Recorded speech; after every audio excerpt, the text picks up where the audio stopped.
Hola, soc Àlex Sánchez de la Fundació Catalunya Estat i avui parlarem d'un possible boicot que ens faria Espanya en cas de la independència.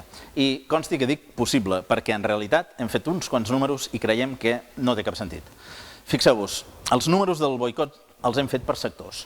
Per exemple, en el sector de la indústria alimentària hi hauria una incidència alta si Espanya ens fes un boicot, o en el sector del tèxtil. Però en altres sectors, com són les indústries químiques, les indústries extractives o les indústries energètiques, apenas es notaria el boicot, el possible boicot de l'estat espanyol cap a Catalunya el dia després de la independència.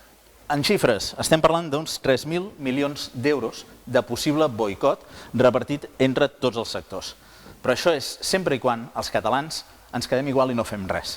Perquè els catalans podem fer un contraboicot o podem fer una cosa millor, que és consumir els nostres productes. Automàticament aquesta xifra es reduiria i no afectaria el boicot. Algú dirà, i aquell famós boicot al cava? Doncs hem estat estudiant el boicot al cava i resulta que en aquests moments s'està exportant el 60% de la producció de cava. Per tant, Espanya només representa el 40% del consum de cava. Què significa? Fixeu-vos, el boicot de l'any 2005 va suposar una caiguda del 6,5%, però sobre el 40% de la producció. Per tant, com exportem el 60%, el boicot del cava no va existir.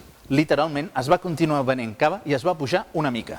Es veu clarament en aquesta gràfica.